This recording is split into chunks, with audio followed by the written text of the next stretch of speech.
The conference hall stretched for half a kilometer, its ceiling lost in artificial clouds that drifted lazily overhead. Representatives from 300 species sat in their designated atmospheric zones, breathing their preferred mixtures, while holographic translators floated beside each delegation. The humans occupied Section 47, a modest cluster of seats near the back where the newer species were placed. Ambassador Sarah Chen stood at the speaker's platform, her image projected across every screen in the massive chamber. She had given variations of this speech 17 times over the past decade. Each time the response was the same. "Honored members of the Galactic Council," she began, her voice steady despite knowing what would come. "Earth must once again voice its concerns regarding the current expansion policies of the Zeltharian Empire. More importantly, we must address the potential consequences of ignoring humanity's repeated warnings." A ripple of what the translation software labeled as amusement passed through several delegations. The Zeltharians, massive reptilian beings who stood nearly 3 meters tall, didn't bother hiding their disdain. Their chief diplomat, Zel Krone, made a gesture that roughly translated to dismissive boredom. Sarah continued, "For 50 years humanity has abided by the Galactic Warfare Conventions. We have restricted our military technology. We have fought according to your rules. We have kept our word." She paused, letting the weight of her next words sink in. "But we need the Council to understand something crucial. We are not weak. We are holding back. There is a significant difference."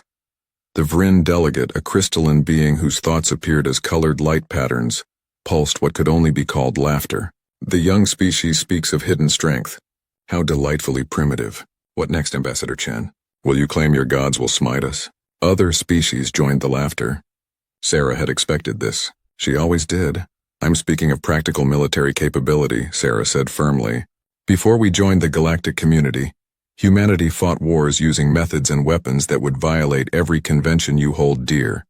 Kinetic weapons that strike without warning, weapons that poison worlds, artificial intelligence that coordinates fleets with perfect precision. We agreed to lock these capabilities away because you asked us to, because we wanted to be part of something better, but they still exist." Zelkron rose to his full height, his scales shifting to an aggressive crimson pattern. "The human makes threats in this sacred chamber. Perhaps this proves they are not ready for civilized company." "It's not a threat," Sarah replied, meeting his gaze without flinching. "It's a warning. There's a difference.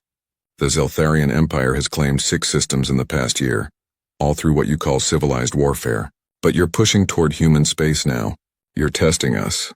I'm here to tell you, officially and clearly, that you don't want to find out what happens when we stop playing by your rules." The Council's arbiter, an ancient being called a Thinax who had mediated galactic disputes for 2,000 years, raised one of its many appendages. "Ambassador Chen, the Council has noted humanity's concerns. However, the warfare conventions exist for good reason. 3 millennia ago, our galaxy nearly destroyed itself with unrestricted conflict. Entire species were rendered extinct. Planets were left uninhabitable for generations. The conventions saved us from ourselves. And we respect that history," Sarah said. "But you need to understand ours. When you found us, we had just emerged from conflicts that killed hundreds of millions. We had weapons that could glass continents. We had strategies that involved total warfare, where civilian and military targets blurred together. We learned to control these impulses, but we didn't forget how to wage that kind of war." "Empty boasting," Zelkron declared. "If humans possessed such capability, they would have demonstrated it. Instead, they lose battles following our conventions. Last month, human defenders at the Kepler 442 station fought according to proper protocols. They evacuated civilians, they issued formal challenges, they used approved weapons, and they lost. This is the human strength the ambassador speaks of. Defeat?" Several delegates made sounds of agreement. Sarah felt her jaw tighten. The battle at Kepler 442 had been a disaster, but only because humanity had followed the rules. Rules that required giving opponents advance notice, that prohibited certain weapons, that turned warfare into something closer to a sporting event than actual combat. "We lost because we fought with one hand tied behind our backs," Sarah said quietly. "We're trying to warn you what happens when we use both hands." The Thinax arbiter tilted its massive head. "The Council appreciates Earth's passion. However, without evidence of these claims, they remain merely claims. The Zeltharian Empire has followed all proper protocols in its expansion.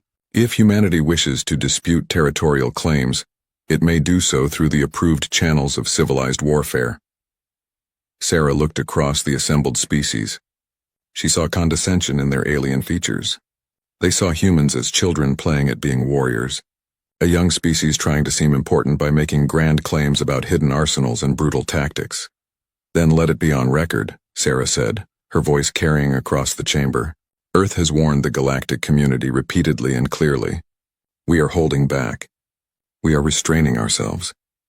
We are trying to be the people you want us to be. But if pushed far enough, if given no choice, we will revert to what we were, and you will not like what you see." The session ended with the usual formalities. As Sarah gathered her documents, the Vryn delegate drifted over, its crystalline form refracting the chamber's light into rainbow patterns. "Ambassador Chen," it communicated through thought-to-speech translation. "Your warnings would be more effective if accompanied by evidence. The galaxy has seen humanity fight. You are competent but unremarkable. Making claims about hidden capabilities only makes you seem desperate and insecure."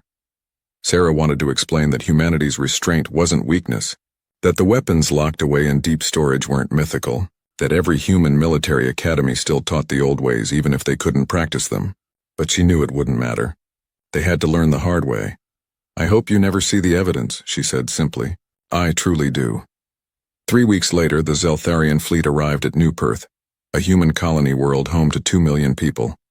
The colony was primarily agricultural, with a small defensive station and a modest patrol fleet.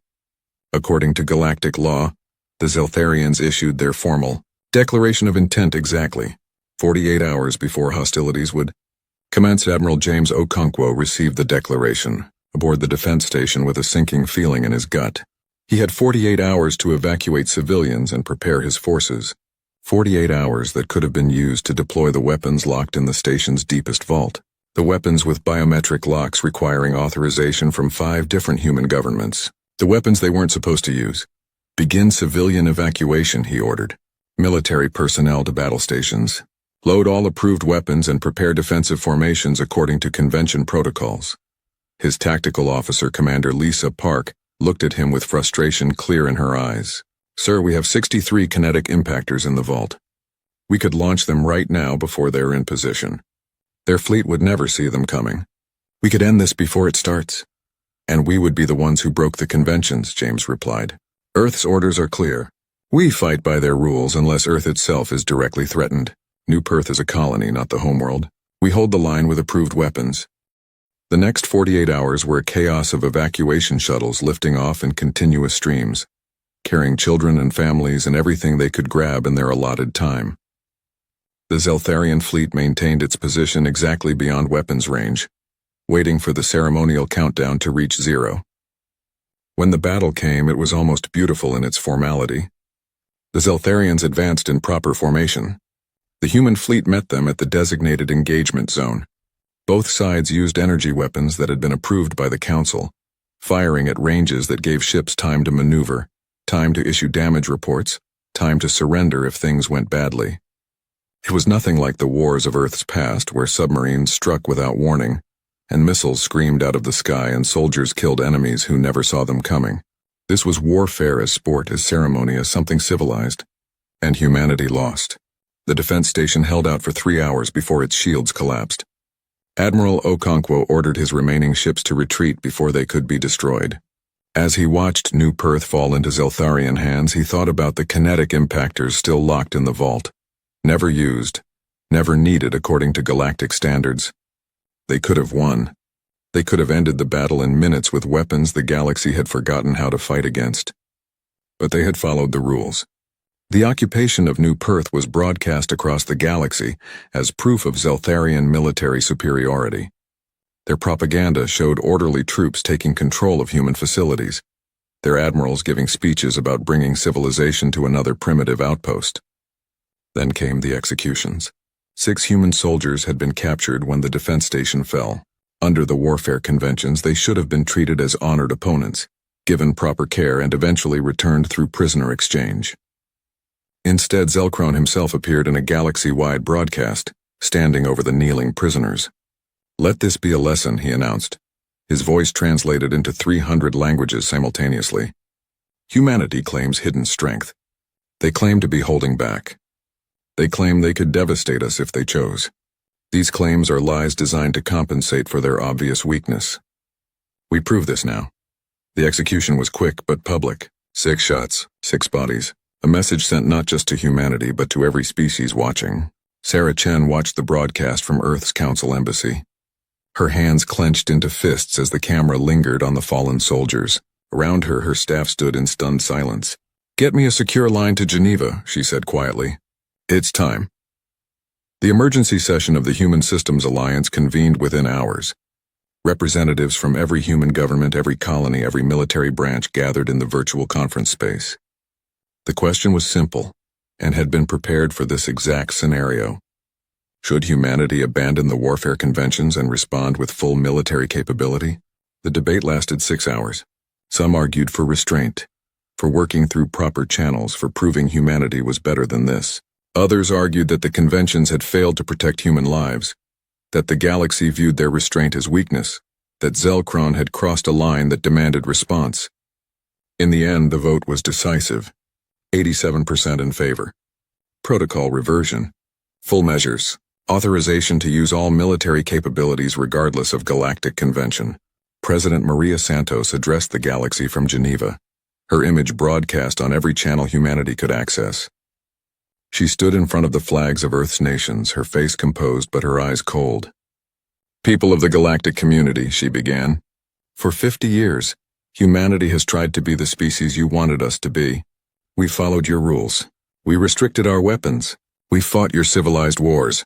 We did this despite our own history, despite our own capabilities, because we believed in the promise of something better." She paused, and when she spoke again, her voice carried the weight of a species that had finally run out of patience. Today, the Zeltharian Empire executed 6 human prisoners of war in violation of the very conventions they claim to uphold.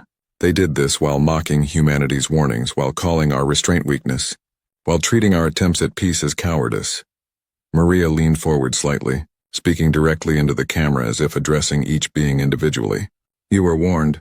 We told you we were holding back. We told you there was a difference between weakness and restraint. We begged you to understand what we were capable of if pushed too far." Her expression didn't change, but somehow her presence seemed to fill the screen, to radiate an ancient and terrible promise. "You ignored those warnings. You laughed at them.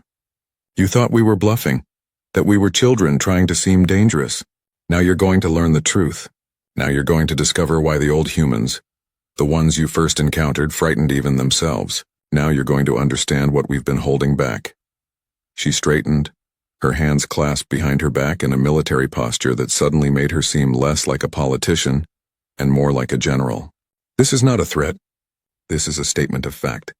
As of this moment, humanity is no longer bound by the warfare conventions. As of this moment, we will fight the way we know how to fight, the way that nearly destroyed our own world, the way that made us the monsters we learned to cage." The broadcast ended with a simple message displayed in 300 languages. "You were warned. Now you'll pay." The galaxy watched President Santos's broadcast with reactions ranging from confusion to outrage to, in a few cases, genuine concern. The Galactic Council immediately convened an emergency session, demanding Earth explain its intentions and reaffirm its commitment to civilized warfare. Ambassador Chen did not attend. Instead, she sent a recorded message that played on loop whenever anyone requested Earth's presence. "Humanity is currently occupied with military operations. We will address the Council when our business is concluded." For 3 days, nothing happened.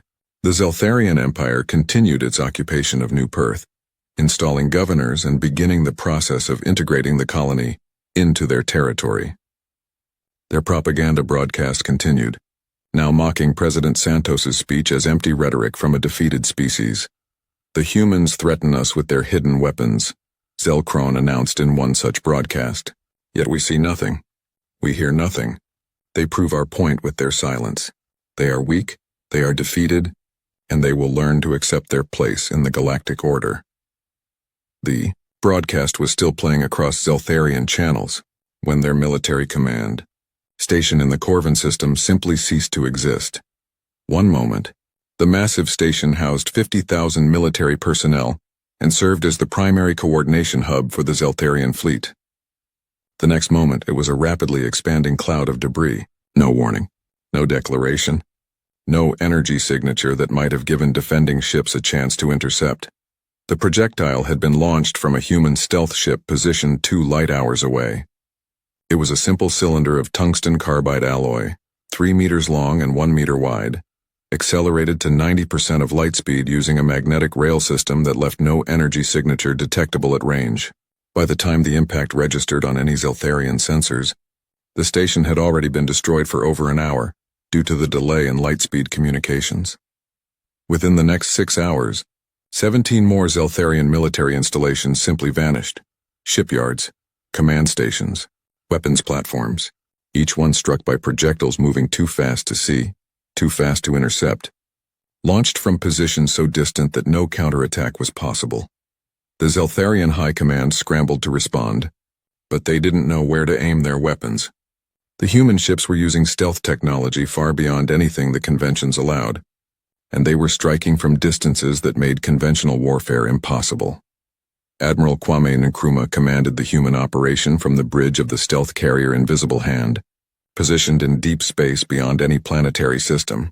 His fleet of 60 ships represented less than 5% of humanity's total military strength, but they had been specifically designed for this kind of warfare, the kind the galaxy had tried to forget. Target Package Alpha is eliminated, his tactical officer reported. Kinetic impactors are away for Package Bravo. Impact in 4 hours, 13 minutes. Kwame nodded, studying the holographic display that showed Zeltharian space. Each red dot represented a military target. Each green flash showed a successful strike. The map was turning green rapidly. Maintain current positioning. Begin cyber warfare operations against their communications network. I want their fleet commanders unable to coordinate. Sir, we're receiving a wideband message from the Galactic Council. They're demanding we cease hostilities immediately. Noted, Kwame replied. Continue operations. The cyber attack was something else entirely. Human artificial intelligence, restricted under the conventions because it was considered too dangerous, now infiltrated Zeltharian systems with frightening efficiency. The AI didn't just shut down communications, it rewrote security protocols, locked commanders out of their own systems, and fed false information that sent fleets chasing phantom targets. Within 24 hours of the first strike, the Zeltharian military was effectively blind and mute. Their fleet outnumbered the human force 10 to 1, but they couldn't communicate with each other, couldn't coordinate their movements, and couldn't identify where the attacks were coming from. The galaxy watched in growing horror as a mid-tier power was systematically dismantled by a species they had dismissed as weak. News organizations broadcast footage of the destroyed installations, interviewed military experts who couldn't explain how humans were achieving such devastating results, and showed the frantic emergency sessions of the Galactic Council. This is barbarism, declared the Vryn delegate, its crystalline form pulsing angry red patterns. They strike without warning, without honor, without giving their opponents any chance to respond. This is exactly why we have the conventions. The Thynax Arbiter attempted to maintain order as dozens of species began speaking at once. Some demanded immediate action against humanity. Others quietly reviewed their own military capabilities and wondered if they had made a terrible mistake in dismissing human warnings. The ancient species called the Archons, who had been members of the Council since its founding but rarely spoke, finally broke their silence. Their representative, a being of pure energy contained within a crystalline matrix, appeared in the council chamber for the first time in a century. We remember humanity's ancestors, the Archon said, its voice resonating with harmonics that bypassed translation systems entirely. We were the ones who first encountered them, who saw what they were capable of, who convinced them to accept the conventions. The younger species have forgotten why we were so insistent. The younger species do not remember the weapons we saw, the tactics we witnessed, the absolute terror of a species that had learned to wage total war. The chamber fell silent. The Archons were legendary for their knowledge and their age. If they spoke, even the proudest species listened. When we found humanity, the Archon continued, they had just detonated atomic weapons on their own world. Not in space, not against invaders, but against each other. They had submarines that struck without warning from beneath their oceans. They had aircraft that dropped incendiary weapons that created firestorms hot enough to melt steel. They had missiles that could cross continents in minutes. And they were already developing worse. The holographic display in the center of the chamber activated, showing footage that the Archons had kept sealed for 5 decades. Images of Earth's wars, nuclear explosions turning cities to ash in seconds, soldiers fighting in trenches filled with poison gas, bombers reducing urban centers to rubble, submarines torpedoing ships loaded with civilians, strategic bombing campaigns designed to break enemy morale by targeting population centers. This is what humanity was when we found them, the Archon said. This is what they agreed to lock away in exchange for the stars. We taught them civilized warfare. We gave them restrictions designed to prevent the horrors they had inflicted on themselves. And they accepted because they wanted to be better than what they had been. The footage continued, showing the massive artillery bombardments of World War I, the atomic bombings that ended World War II, the napalm strikes of later conflicts, weapons and tactics that violated every principle the galactic community held sacred. You mocked them, the Archon said, and now its voice carried an edge of anger that made several delegates recoil. You called them weak. You laughed at their warnings. You executed their people on public broadcast to humiliate them, and now you are surprised that they have returned to what they were? Zelkron, who had been uncharacteristically silent, finally spoke. The Archons suggest we should simply accept this barbarism? That we should allow humans to wage unrestricted warfare while the rest of us follow civilized rules? No, the Archon replied. We suggest you understand what you have unleashed. The conventions were not created to limit humanity. They were created to protect the galaxy from species like humanity, and you have just taught them that following the conventions leads to defeat and humiliation. The emergency session dissolved into chaos as species began arguing about appropriate responses. Some demanded the Council assemble a coalition fleet to force humanity back into compliance. Others suggested negotiating an immediate ceasefire before things escalated further. Back in Zeltharian space, the situation was growing desperate. Admiral Zelthon, commander of the Zeltharian Third Fleet, had managed to gather 23 warships in the Karvax system despite the communications blackout. It was the largest concentration of functional Zeltharian military power still active. We make our stand here, he announced to his assembled captains. The humans cannot destroy what they cannot find. We will wait in stealth, detect their approach and overwhelm them with numbers. They may have tricks, but we have the advantage of mass. It was a sound strategy based on conventional warfare thinking. It failed to account for what humans had learned during their own submarine warfare campaigns. The human fleet didn't approach the Karvax system. Instead, they deployed a weapon that had been banned by the conventions precisely because it was considered too indiscriminate and cruel. Autonomous hunter-killer drones, each one smaller than a fighter craft, each one guided by AI programmed with one simple task: find enemy ships and destroy them. The drones didn't need to see the Zeltharian fleet. They didn't need to detect energy signatures or heat emissions. They were programmed to recognize the gravitational distortions created by ships attempting stealth protocols, the tiny ripples in space-time that no known technology could completely eliminate. 2,000 drones entered the Karvax system from multiple vectors. They moved silently through space, their own drives designed to produce minimal disturbance, their sensors constantly scanning for the telltale signs of hidden ships. When they found the Zeltharian fleet, they attacked without hesitation and without mercy. Each drone carried a shaped nuclear charge designed to penetrate shields at point-blank range. They flew directly into their targets, their AI calculating the optimal impact points in the microseconds before detonation. Admiral Zelthon's flagship was the first to die, its bridge crew never even realizing they had been found before the warhead breached their shields and detonated inside the ship's primary reactor. The resulting explosion destroyed 2 nearby vessels and damaged 3 others. The battle, if it could be called that, lasted 7 minutes. When it ended, the Zeltharian Third Fleet had ceased to exist. 23 ships destroyed by weapons that gave no warning and accepted no surrender. The galaxy received footage of the aftermath because the human drones broadcast it. Debris fields where proud warships had been. Escape pods drifting in space. Their occupants alive only because the drones were programmed to ignore non-combatants once a ship was disabled. It was that last detail that disturbed many species more than anything else. The humans weren't mindlessly destructive. They were precise. They knew exactly what they were doing. Every attack was calculated. Every weapon was deployed with specific intent. This wasn't rage or revenge. This was professional military action prosecuted with terrifying efficiency.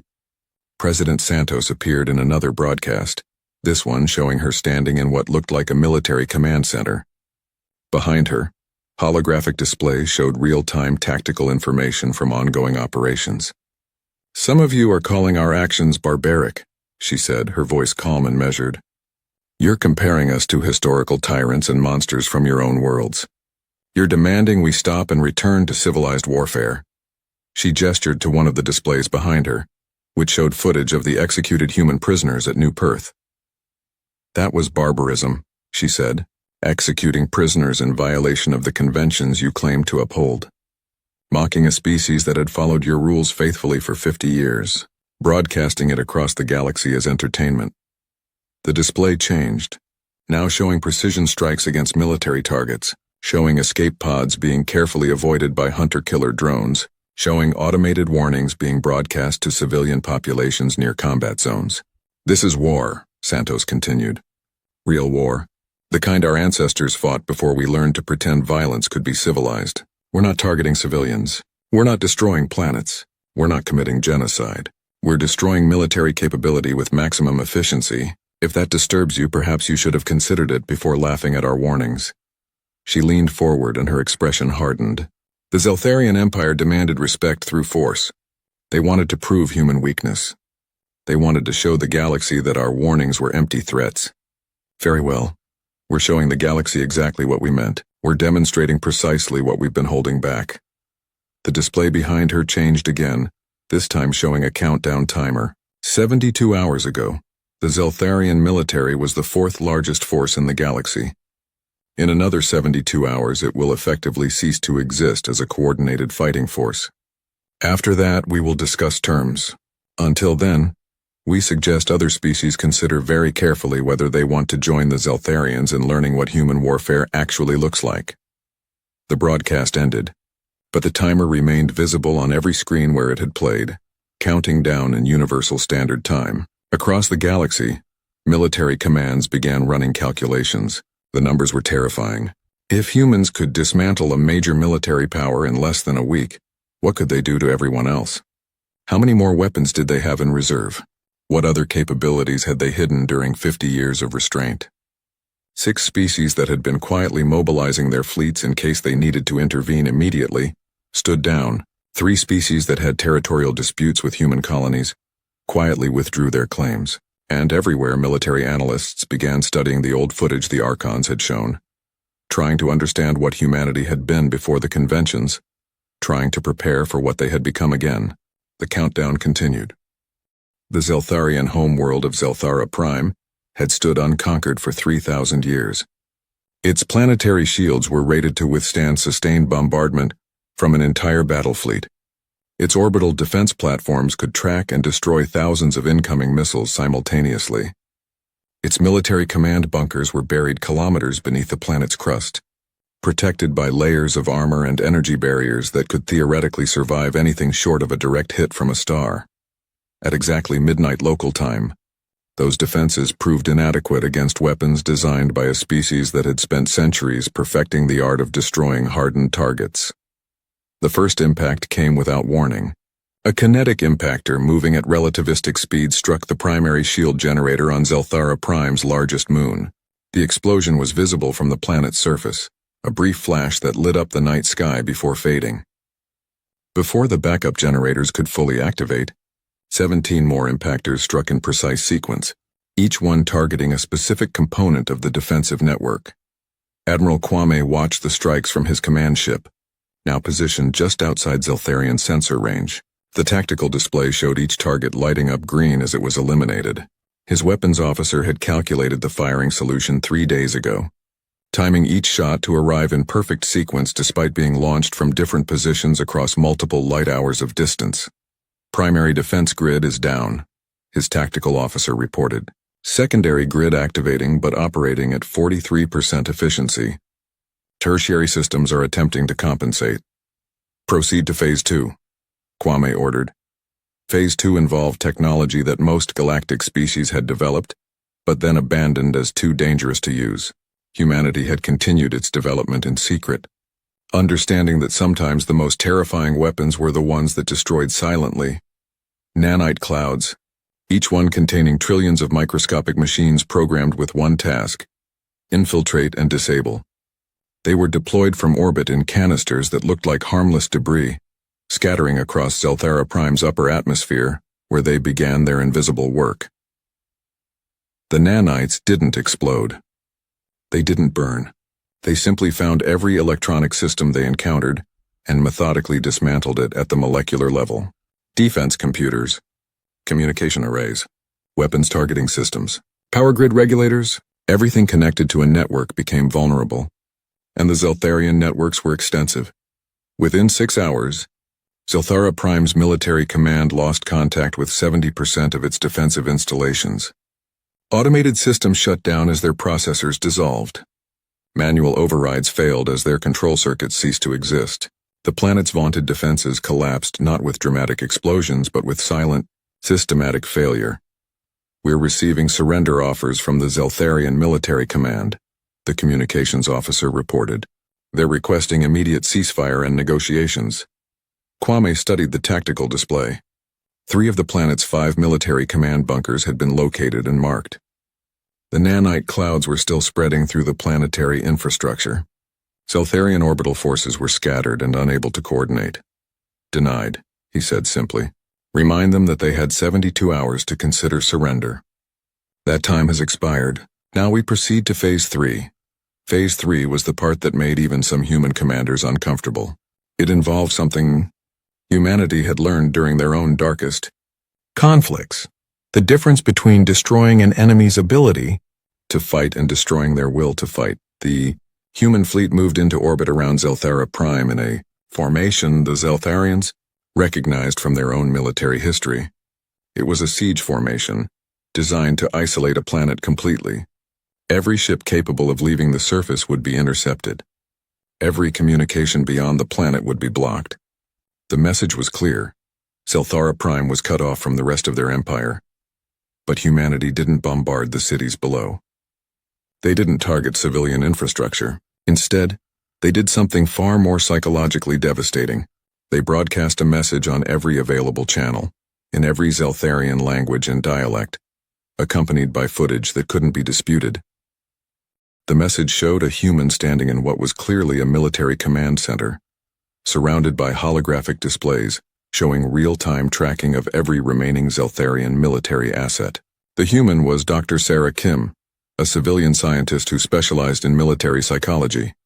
"People of Zelthara Prime," she began, speaking calmly as if discussing academic matters. "Your military command knows exactly what is about to happen, but they haven't told you. So I will." The holographic displays behind her zoomed in on specific locations: military bases, weapons caches, fleet assembly points, each one highlighted in red with precise coordinates. "We know where every single military asset on your planet is located," Dr. Kim continued. "We know where your commanders are hiding. We know which bunkers house your strategic planning centers. We know because we've spent the last 50 years mapping every species in the galaxy with sensor technology you didn't know existed."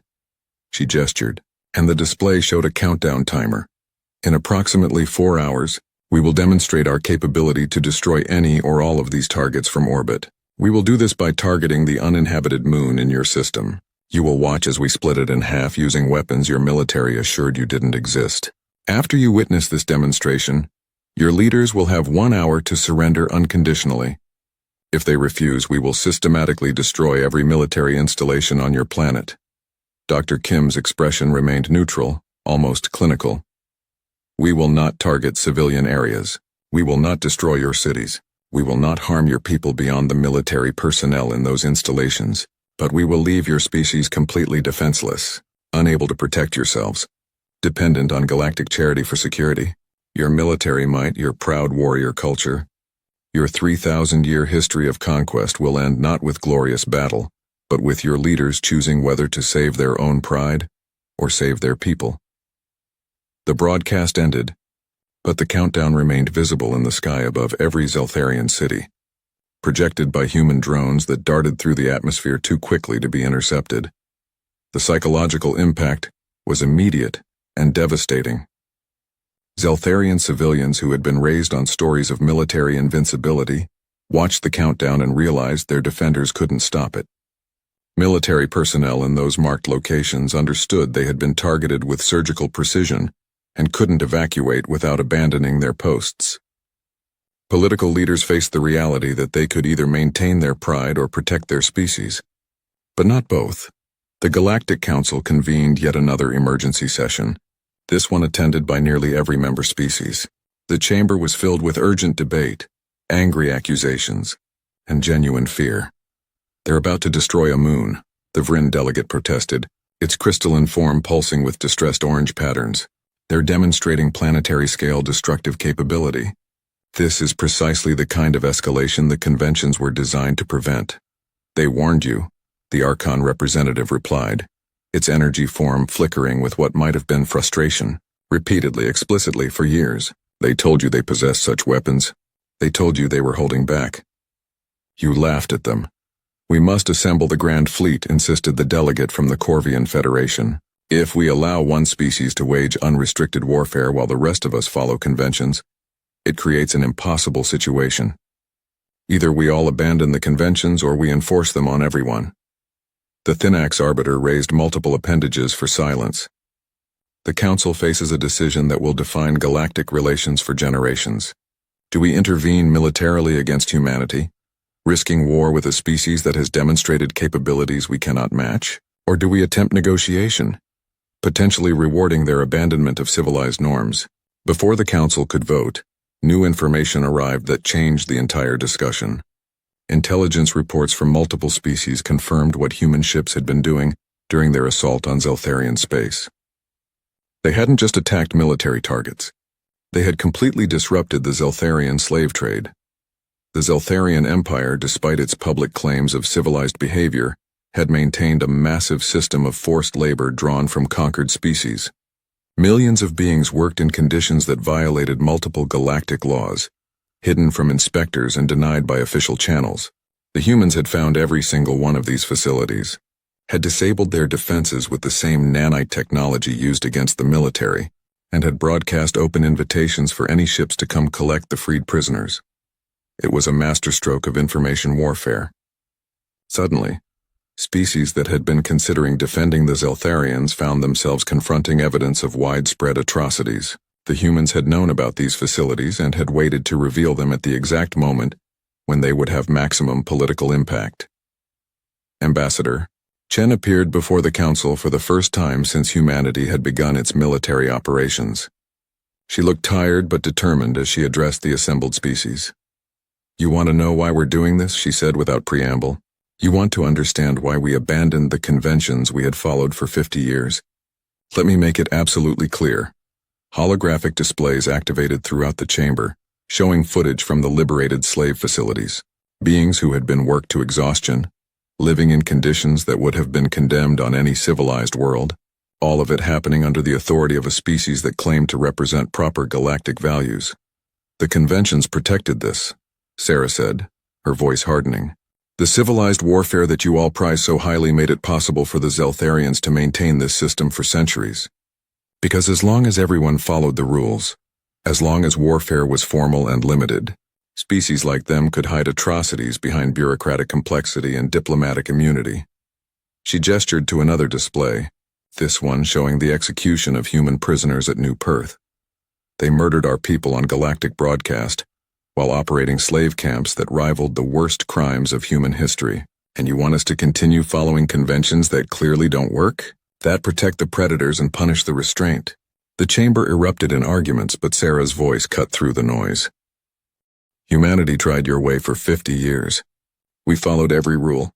We restricted our weapons. We fought civilized wars. And what did it get us? Our colonies threatened.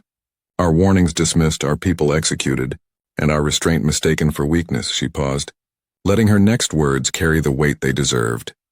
"The galaxy needs to understand something fundamental about humanity. We don't make war because we hate what's in front of us. We make war because we love what's behind us. Our people, our values, our right to exist without being mocked or exploited or murdered for entertainment." The countdown timer over Zelthara Prime reached 0. Every screen in the council chamber, Every display across thousands of worlds showed the same image. A small Zeltharian moon, officially designated as uninhabited and used primarily for military training exercises. The human fleet had positioned itself in clear view, making no attempt to hide what was about to happen. 3 human ships fired simultaneously. Not kinetic weapons this time, but something far more spectacular. Focused antimatter beams that struck the moon's surface at calculated points, each one designed to penetrate deep into the lunar structure before detonating. The explosion was visible across the entire Zeltharian system. The moon didn't just shatter, it split cleanly in half, the 2 massive pieces drifting apart in a display of destructive capability that left no doubt about human power. The energy released was equivalent to thousands of conventional weapons, and it had been delivered with surgical precision. The message was unmistakable. If we can split a moon, we can destroy anything on your planet we choose. On Zelthara Prime, panic swept through military command centers. Civilian populations watched the separated moon pieces hanging in their sky, a permanent reminder that their defenses had failed. Political leaders faced the reality that continuing resistance meant watching their military installations vaporized one by one while the rest of the galaxy watched their humiliation. The Zeltharian High Council requested immediate communication with human military command. Admiral Kwame accepted the call, his image appearing on screens across Zelthara Prime. "You wish to negotiate," he said simply. The High Council's speaker, an elderly Zeltharian who had spent 60 years in military service, looked defeated as he spoke. "We seek terms of surrender. We acknowledge that continued resistance is futile. We request that you honor your statement about not targeting civilian populations." "Your surrender is accepted," Kwame replied. "Your military forces will stand down immediately. Every ship, every weapon, every installation will cease operations.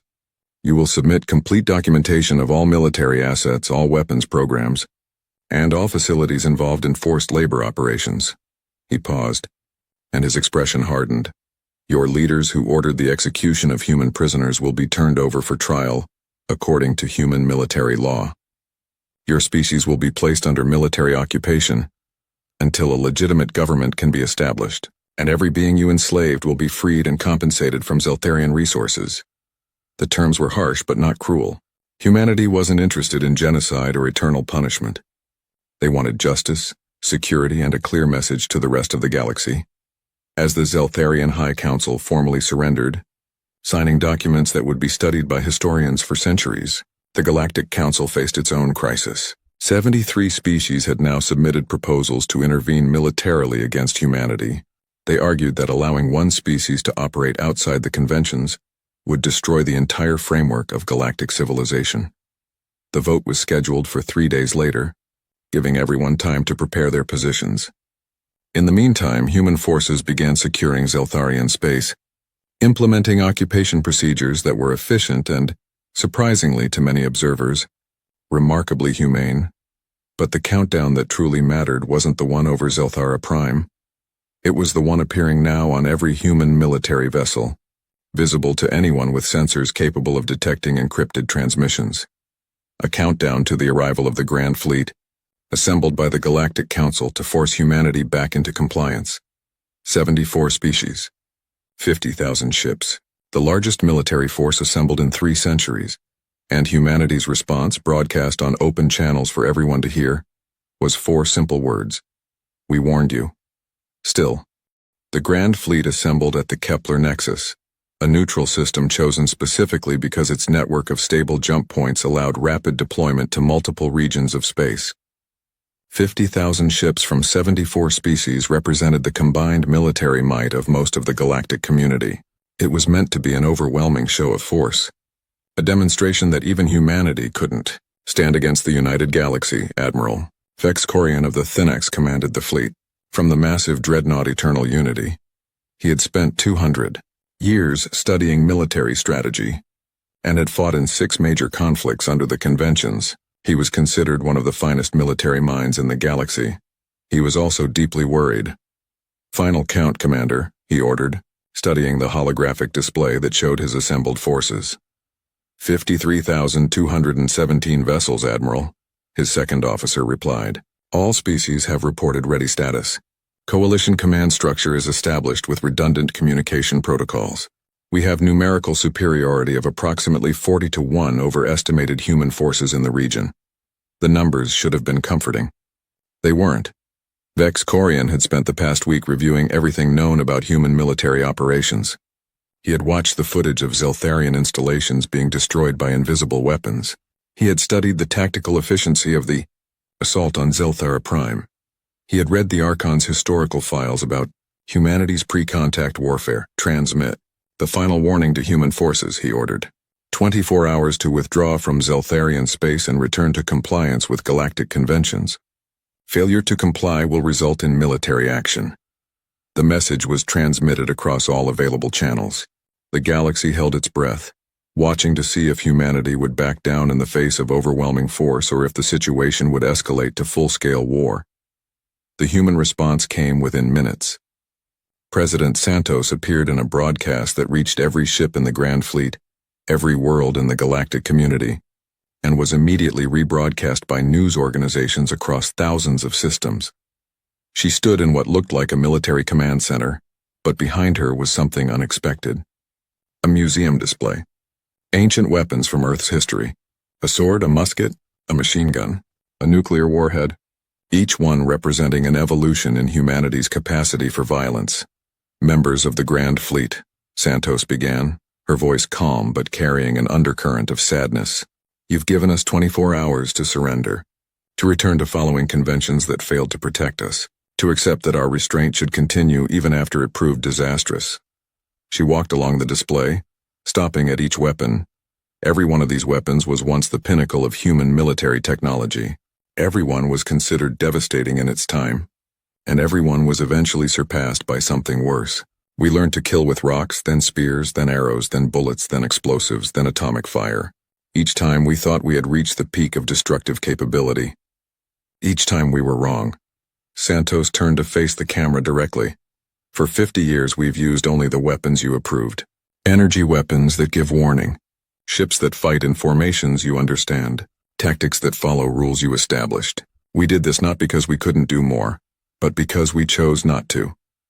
Behind her, the displays changed, showing technical schematics that made military analysts across the galaxy suddenly very attentive. Weapons that violated every convention. Technologies that most species had never even conceived. You're assembling 50,000 ships to force us back into compliance, Santos continued. You believe numerical superiority will overcome whatever advantages we demonstrated against the Zeltharians. You're calculating that even with superior weapons, we can't defeat such overwhelming numbers. She paused, and when she spoke again, her voice carried genuine regret. You're making the same mistake the Zeltharians made. You're assuming you understand the scope of what we've been holding back. You're not listening to our warnings even now, even after we've shown you what happens when you push us. The technical displays behind her now showed something that made several species. Military commands immediately began emergency communications with their fleets, a weapon system called a von Neumann replicator, designed to reproduce itself exponentially using raw materials harvested from asteroids. We have weapons that build more weapons, Santos said quietly. We have AI that coordinates fleets with zero lag across light years. We have biological weapons that target specific genetic markers. We have quantum entanglement communication that can't be jammed or intercepted. We have missiles that exist in superposition until they strike their targets. We have technologies that we've kept locked away because they represent the kind of warfare that nearly destroyed our own world. She walked closer to the camera, her expression intense. And we're telling you, one final time, that you don't want to see these weapons used. Not because we'll feel guilty about using them. We stopped feeling guilty about doing what's necessary centuries ago. But because once we deploy these capabilities, there's no putting the genie back in the bottle. The galaxy will have to live with knowing that humanity doesn't just have conventional military superiority. We have the capacity to make warfare so devastating that your conventions will seem quaint. Santos gestured to the museum display behind her. Every one of these weapons was considered too horrible to use, until someone used them. Until necessity demanded that we abandon our restraint and do what we had to do to survive. The galaxy is forcing us back to that state. You're demanding that we prove ourselves not just militarily capable, but overwhelmingly superior.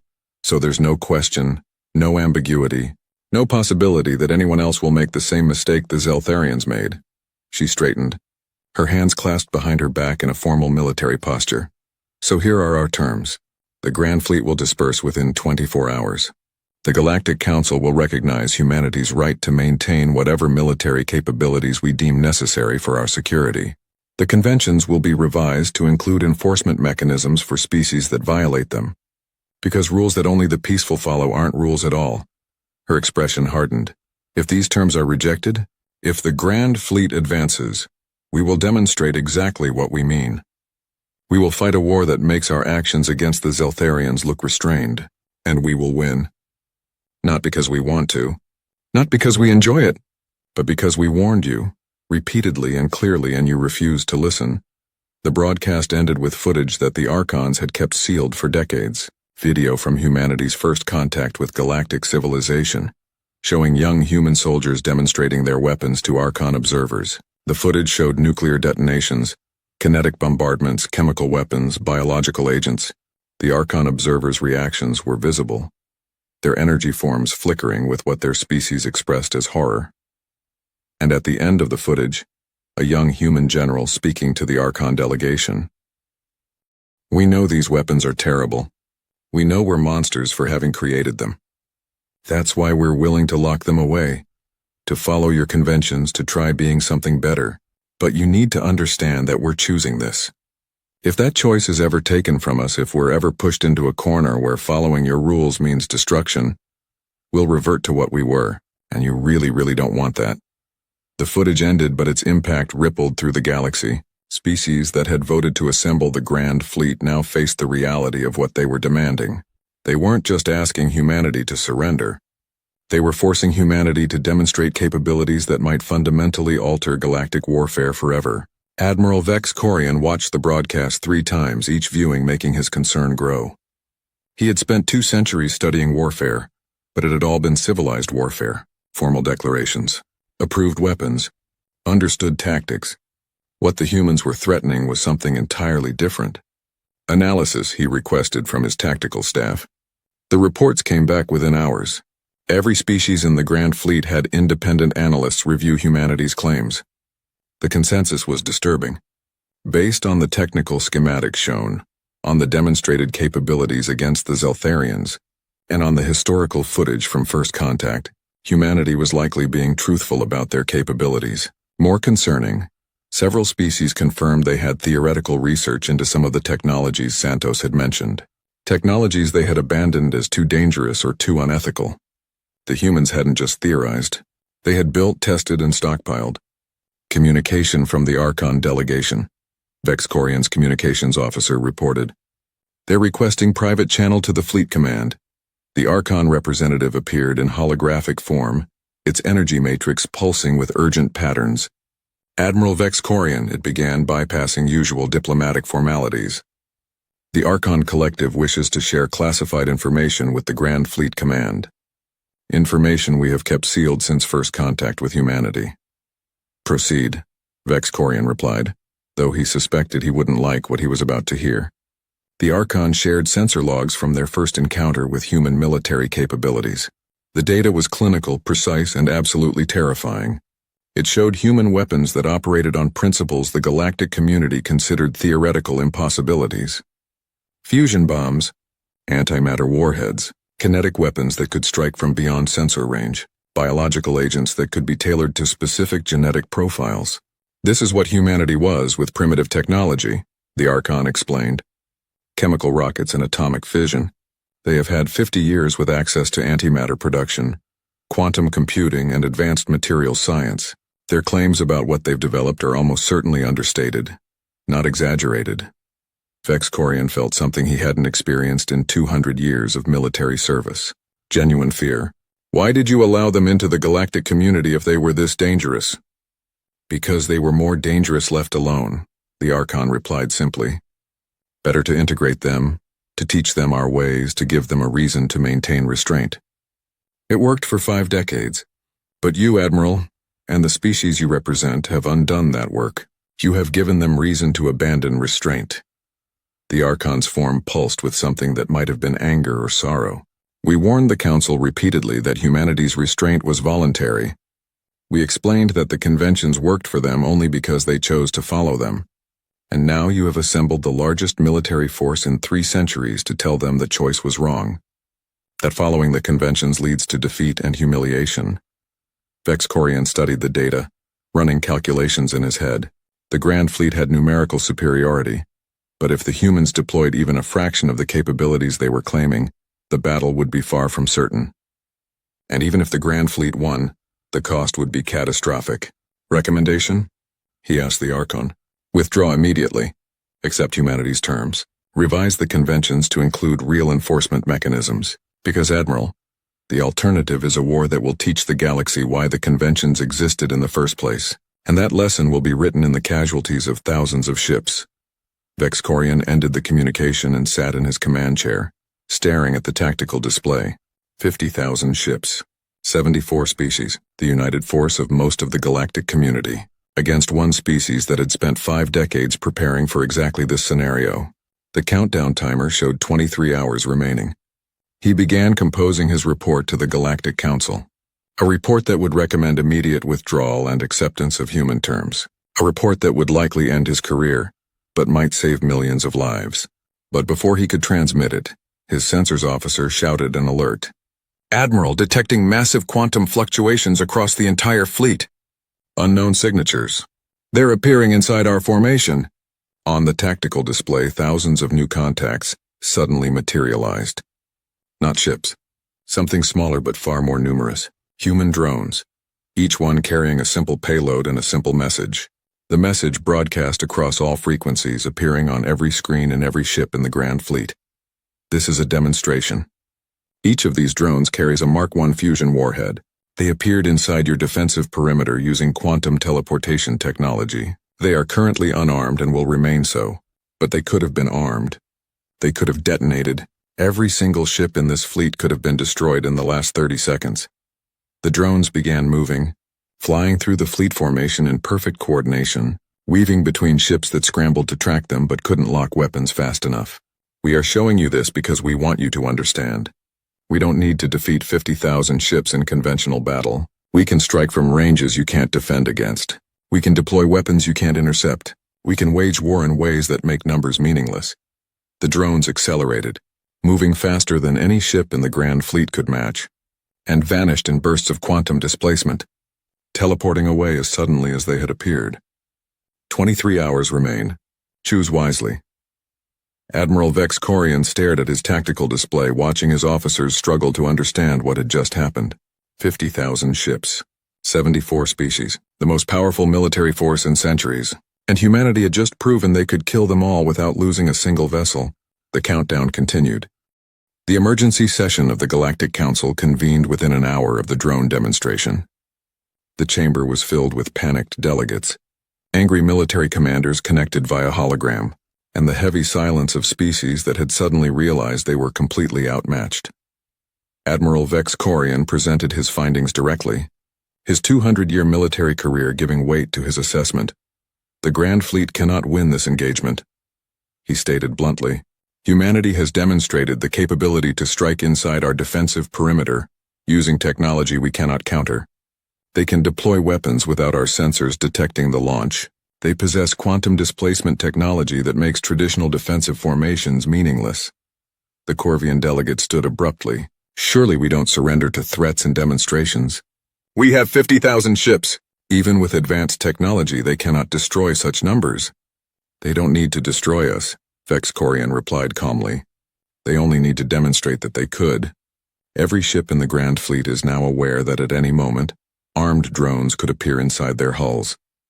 Would you order your people to fight knowing that every vessel could be destroyed before they fire a single shot? The chamber erupted in arguments.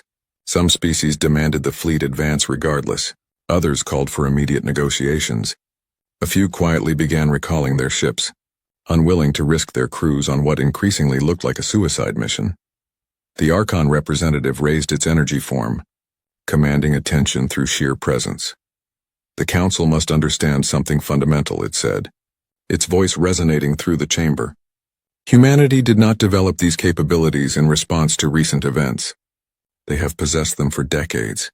Every weapon they have shown, every technology they have demonstrated, existed long before the Zeltharian conflict.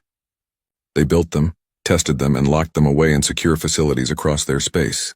The Archon gestured, and holographic displays activated showing human military installations that had existed throughout the 50 years of contact.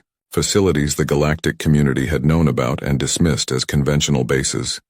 These were not training centers, the Archon continued. They were storage facilities for weapons too dangerous to destroy, but too necessary to completely abandon. Humanity spent 5 decades maintaining a military capability they chose not to use, preparing for the possibility that someday, someone would force them to revert to what they had been. The displays changed, showing research reports that the Archons had compiled over decades, human scientific papers on theoretical weapons, human military academies teaching tactics that violated conventions, human wargames practicing scenarios that would never occur under civilized warfare. They never stopped being warriors, the Archon said quietly. They simply learned to pretend. They became actors playing the role of civilized beings while maintaining the capacity for total war. And we, the Archon Collective, knew this. We monitored it. We allowed it. Because we understood something the younger species did not. The Archon's form shifted, displaying images of threats the galactic community had forgotten.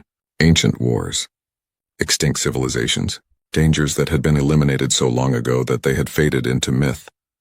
The galaxy needs warriors, the Archon continued, not the ceremonial warriors you have become, fighting formal battles with approved weapons. Real warriors, species capable of waging total war when necessary. We allowed humanity into the community and accepted their hidden capabilities because we knew, eventually, the galaxy would need them. A new image appeared. Deep space telescope data showing something that made several delegates gasp audibly. A massive fleet of unknown design, moving through the void between galaxies.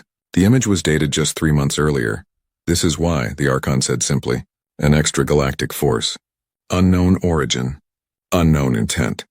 Estimated time of arrival at the galactic rim is 99.4 years. We detected them only recently as they passed through a gravitational lens that made them briefly visible. The chamber fell into stunned silence. The implications were staggering. An alien force from beyond the galaxy, large enough to be detected across such vast distances, approaching slowly but inexorably. The Archon Collective has known for 3 months, the ancient being continued. We have been preparing, analyzing, attempting to determine their nature and intent. What we know is limited but concerning. That fleet is massive, far larger than anything the galactic community could assemble. And they are coming here. The Thynax Arbiter found its voice first. Why tell us now? Why reveal this during a crisis with humanity? Because this crisis is interconnected, the Archon replied. The galaxy has spent 3 millennia making warfare civilized, formal, restrained. You have forgotten how to fight total war. You have lost the capacity for unrestricted conflict. And when that fleet arrives in a century, civilized warfare will not suffice. The Archon's form pulsed with what might have been frustration or determination. Humanity remembers. Humanity maintains the capacity. Humanity can teach the galaxy what we have forgotten, but only if you stop trying to force them back into restraints that will doom us all. Another delegate, a Vryn whose crystalline form pulsed deep blue patterns of worry, spoke up. You're suggesting we need humanity to prepare us for this threat? That we should accept their demands and their weapons? I'm suggesting that the conventions which have maintained galactic peace for 3,000 years are about to become obsolete, the Archon replied. An extragalactic invasion will not follow your rules. They will not give formal declarations. They will not use approved weapons. They will wage war to win, using whatever means necessary. And if the galactic community cannot adapt, cannot remember how to fight such wars, we will lose. The chamber dissolved into chaos as species began demanding more information, questioning the Archon's data, arguing about appropriate responses. In the midst of it all, Ambassador Sarah Chen requested permission to address the Council. The Arbiter granted it, and Sarah's hologram appeared beside the Archon representative. Members of the Council, she began, and something in her tone made the chamber fall quiet. We knew about the approaching fleet. The Archons shared their data with humanity 2 months ago, as part of ongoing consultations about galactic security. That revelation caused another wave of shocked responses, but Sarah continued over them. Humanity has spent the past 2 months analyzing the threat, running simulations, preparing strategic assessments. Our conclusions match the Archon's.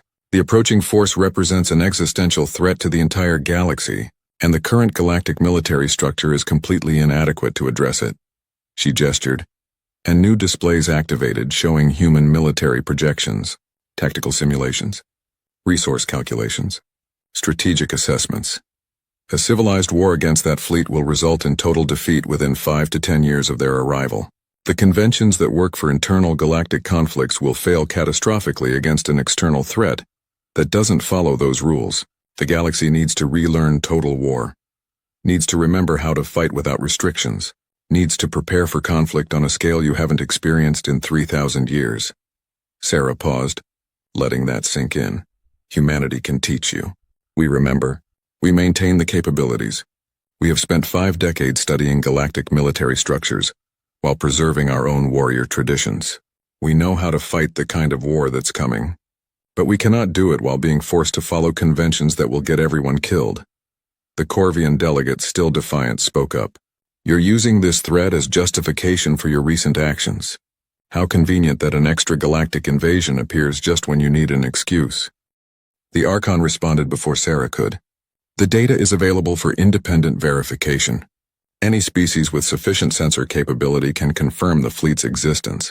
And the timeline is why we chose not to reveal this information sooner. 99 years is multiple generations for most species. The risk of panic, of social destabilization, of species abandoning cooperation in favor of desperate preparation, all seemed worse than delaying the announcement. But humanity forced our hand, the Archon continued. Their response to the Zeltharian situation, their demonstration of capabilities, their demands for convention revision, all of it accelerated a conversation we needed to have eventually. So yes, we are revealing this threat now in this context because it is relevant, because the galaxy needs to understand why humanity's warnings were not just about self-defense, but about galactic survival. Sarah stepped forward in the holographic space. Our terms remain the same. The Grand Fleet disperses. Humanity maintains unrestricted military capability. The conventions are revised to include real enforcement mechanisms, but we add one more condition. She looked around the chamber, meeting the gaze of as many delegates as possible. Humanity will lead a galactic military reform effort. We will teach interested species how to fight total war. We will share technologies that you abandoned as too dangerous. We will help you remember what war actually means when the opponent doesn't care about your rules. In exchange, you provide resources, cooperation, and commitment to preparing for what's coming. The proposal hung in the virtual air, revolutionary in its implications. Humanity wasn't asking to dominate the galaxy. They were offering to prepare it for an existential threat that most species hadn't known existed until minutes ago. Admiral Vex Corian, still connected from his flagship, spoke into the silence. I recommend the Council accept these terms immediately. The Grand Fleet is already experiencing morale problems. Ship crews are aware of humanity's demonstrated capabilities. Several species are unilaterally withdrawing their vessels. If we attempt to press forward with military action, the fleet will fragment before engaging the enemy. He paused, and his voice carried the weight of 2 centuries of experience. But more importantly, as a military professional, I recognize the truth in what humanity and the Archons are saying. The conventions work only when everyone follows them voluntarily. An extragalactic invasion will not. We need to relearn total war, and we need humanity's expertise to do it. The vote took 3 hours. Species caucused, consulted with their home governments, argued among themselves. Some refused to participate, stating they needed more time. Others voted immediately based on Admiral Vex Corian's recommendation. In the end, 68 species voted to accept humanity's terms. 4 voted against, 2 abstained. It wasn't unanimous, but it was enough. The Thinax Arbiter made the official declaration. The Galactic Council accepts the terms proposed by humanity. The Grand Fleet is hereby ordered to disperse and return to home systems. Humanity is granted unrestricted rights to maintain and develop military capabilities as they deem necessary. A committee will be formed to revise the warfare conventions with input from all interested species. The Arbiter paused, and its next words would be remembered for centuries. Furthermore, The Council recognizes humanity's offer to lead galactic military reform efforts. A new organization, the Galactic Defense Initiative, will be created with human leadership to prepare the galactic community for the approaching extragalactic threat. Member species are encouraged to participate fully and commit resources to this preparation. The session ended, and across the galaxy, the response was mixed. Some species celebrated the avoidance of war. Others worried about what humanity's new role meant for galactic politics. Many simply felt overwhelmed by the revelation of the approaching threat. In the Human Command Center on Geneva Station, President Santos watched the proceedings conclude and allowed herself a moment of exhaustion. Beside her, Admiral Kwame and Ambassador Chen stood quietly. "We just committed humanity to defending the entire galaxy," Sarah said quietly. "That's a bit more than we bargained for when we warned them about pushing us." "We warned them we were holding back," Maria replied. "Turns out what we were really holding back was our willingness to take responsibility for everyone else's survival. Now they know." 3 months later, the first Galactic Defense Initiative training facility opened on a human colony world. Military personnel from 47 species arrived to learn what humanity had to teach. Tactics that prioritized winning over formality. Weapons that violated every previous convention. Strategies that treated war as a problem to solve rather than a ceremony to perform. The instructors were human veterans, many of them older soldiers who had learned their craft before contact with the galactic community. They taught their students about unrestricted warfare, about fighting to win rather than fighting for honor, about the brutal mathematics of survival when the alternative was extinction. On Earth, in a sealed vault beneath Geneva, engineers began unsealing weapons that had been locked away for 5 decades. Kinetic impactors, antimatter warheads, self-replicating drones, quantum displacement bombs. Every tool humanity had created for total war, now being prepared for the conflict to come. Admiral Kwame stood in his new office, now titled Commander of the Galactic Defense Initiative. On his desk sat a small display showing the countdown. 99.2 years until the extragalactic fleet reached the galactic rim. Behind him, Colonel Sarah Kim entered carrying data pads filled with training schedules, resource allocations, and strategic planning documents. "The first class is showing promising progress," she reported. "The Corvians are adapting particularly well to unrestricted tactics. The Vrin are struggling with the ethical implications but acknowledging the necessity." Kwame nodded, studying the countdown.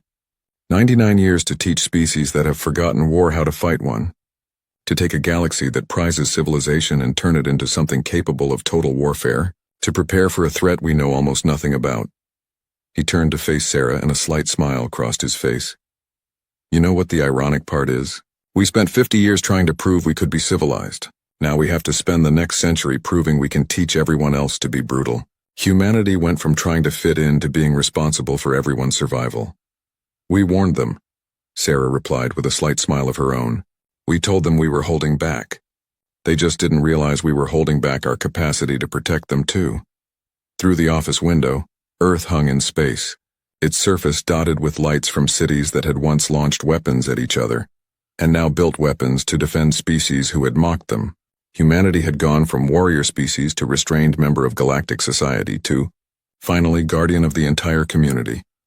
In deep space, human monitoring stations tracked the approaching extragalactic fleet, updating calculations and feeding data to the analysts trying to understand what was coming.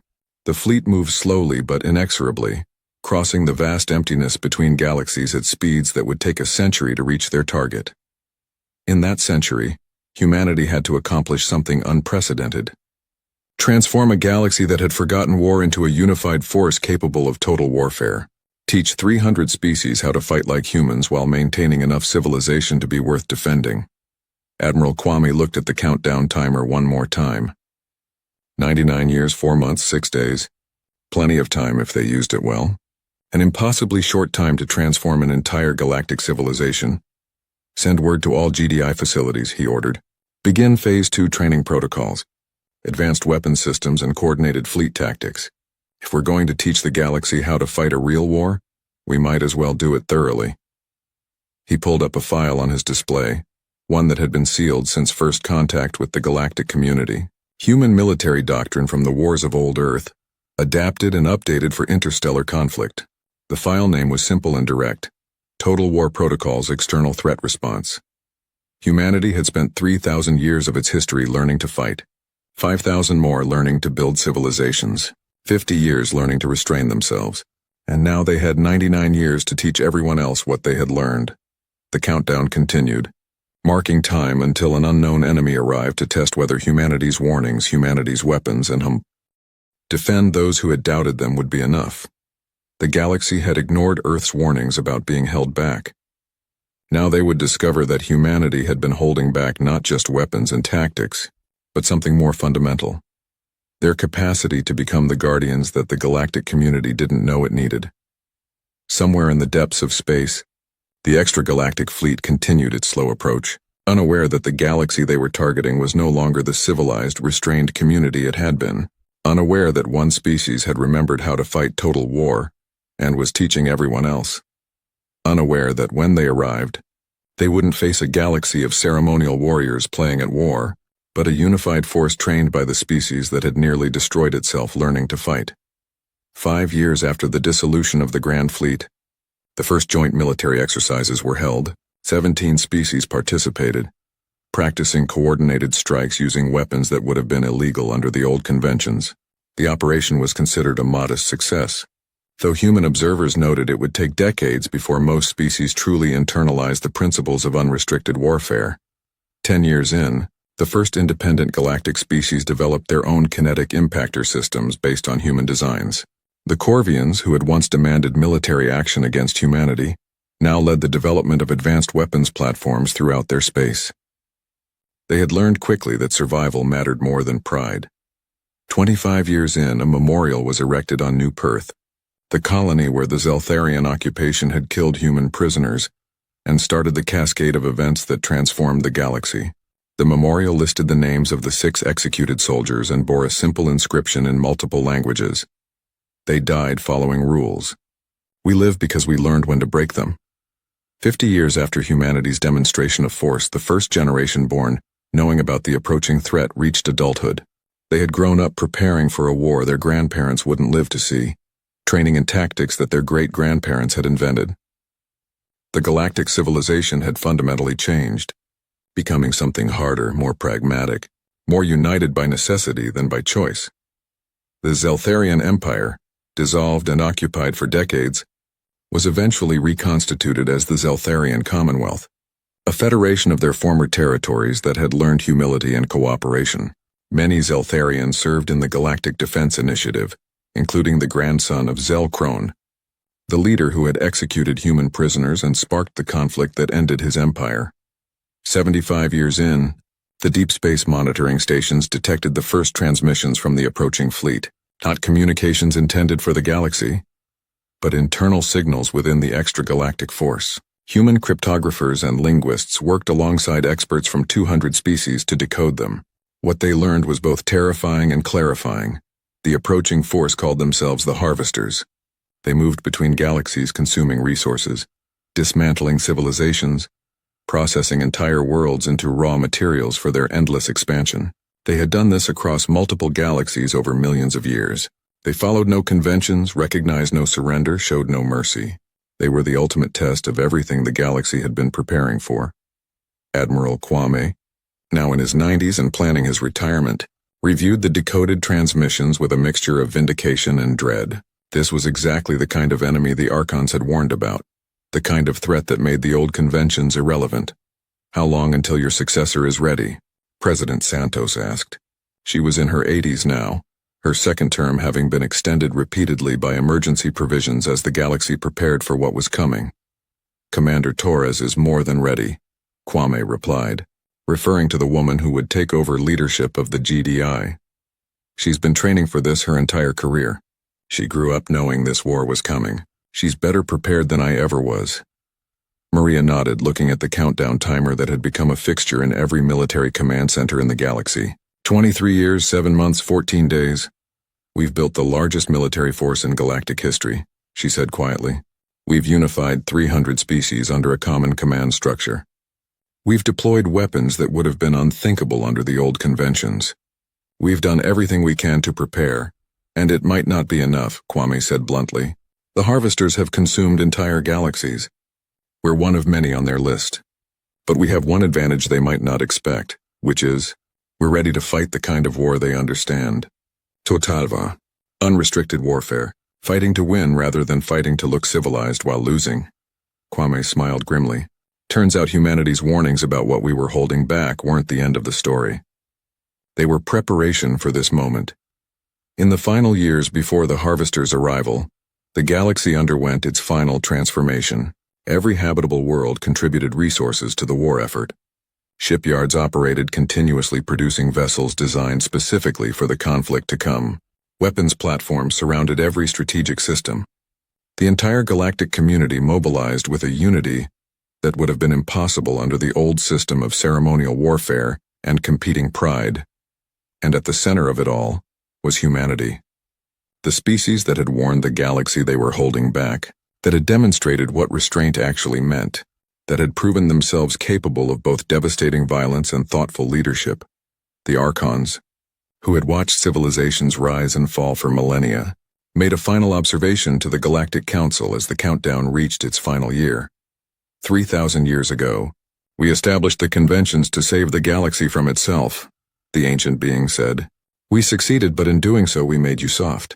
Made you forget what war truly costs and requires. Then we found humanity, a species that remembered, a species still close enough to their own wars to understand what they meant. The Archon's energy form pulsed with something that might have been satisfaction. We taught them to be civilized. We gave them the stars. We made them restrain themselves. And when the galaxy needed it most, when an existential threat emerged that made those restraints obsolete, they remembered what they had been. They warned you. You didn't listen. And in forcing them to prove themselves, you created exactly what the galaxy needed. Guardians who understand both civilization and warfare. Leaders who can be brutal when necessary and restrained when possible. Warriors who fight to protect rather than conquer. Humanity didn't just warn you they were holding back. They became what they needed to be when you needed them to be it. The Archon paused, and its final words carried a weight that would echo through galactic history. The harvesters are coming to harvest another galaxy.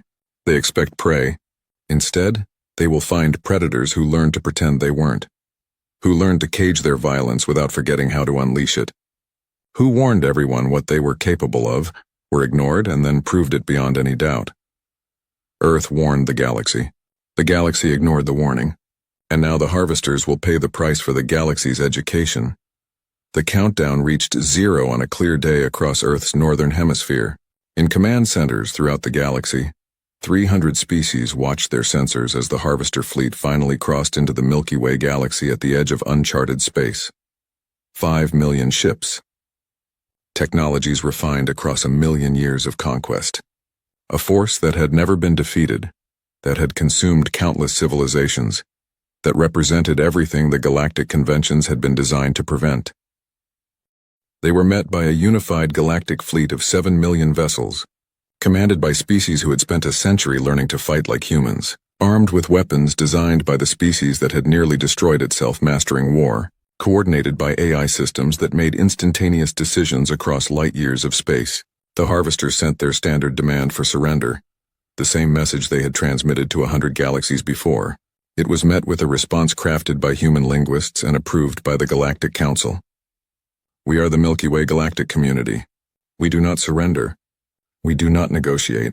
We fight total war against existential threats. You were warned by the distances you crossed that we had time to prepare. You ignored that warning. Now you will learn what it means to face a galaxy that learned from humanity. You will learn what happens when 300 species abandon civilization and embrace warfare. You will learn that sometimes the monsters you're hunting learned to cage themselves, and now you've given them permission to be free. Earth warned us. We learned. Now you'll pay. The first battle began 17 light-years from the galactic rim, in a system humanity had designated as Forward Defense Position Alpha. It would later be called the Battle of First Contact, and it would be studied by military historians for generations. The harvesters fought the way they always had, with overwhelming force and no regard for their own casualties. They expected prey behavior, expected the defenders to break and scatter when faced with superior numbers. Instead, they faced coordinated strikes from weapons they had never encountered, tactics that sacrificed territory to create kill zones, strategies that treated ships as expendable resources rather than precious assets. They faced a galaxy that had learned humanity's most important lesson. Sometimes survival requires becoming the monster you're afraid of. The battle lasted 6 months. The Harvesters lost 300,000 ships. The galactic forces lost 500,000. But the Harvesters were stopped. Their advance halted for the first time in their million-year history. And in the aftermath, as both sides regrouped and prepared for the next engagement, a message was transmitted from the human flagship Vindication to the Harvester fleet. You are fighting a galaxy that spent 3,000 years forgetting war, then spent 100 years remembering. You are fighting species that learned from humanity, that were taught by the species that created nuclear weapons, that perfected submarine warfare, that invented strategic bombing, that developed kinetic bombardment and antimatter warheads and quantum displacement bombs. You are fighting a galaxy that was civilized, became savage when necessary, and made that savagery precise. You harvest galaxies that don't know how to fight. You've encountered one that learned from the best teachers, their own nearly suicidal mistakes and the species that survived making those mistakes. Earth warned the galaxy we were holding back. The galaxy learned what that meant. Now you're learning what it means when that lesson spreads to 300 species unified by necessity and trained by warriors who never forgot. Welcome to the Milky Way. We hope you're ready, because we are. The war would last 15 years. The Harvesters would be pushed back slowly, system by system, paying for every light year with millions of casualties. The galactic forces would lose billions of beings, see hundreds of worlds devastated, pay prices that made the old conventional wars seem gentle by comparison. But in the end, humanity's warnings proved prophetic in ways no one had imagined. They had warned they were holding back. They had warned the galaxy about pushing them. They had warned that unrestricted warfare was something the galactic community had forgotten and needed to remember. And when the existential threat arrived, when the Harvesters came expecting another easy conquest, they found instead a galaxy that had taken humanity's warnings seriously, a galaxy that had learned from the species that had mastered warfare through terrible necessity, a galaxy that had been civilized but remembered how to be savage when survival demanded it. Earth had warned them, the galaxy had learned, and the Harvesters paid the price for every species that had ever ignored humanity's warnings, every empire that had mistaken restraint for weakness, every civilization that had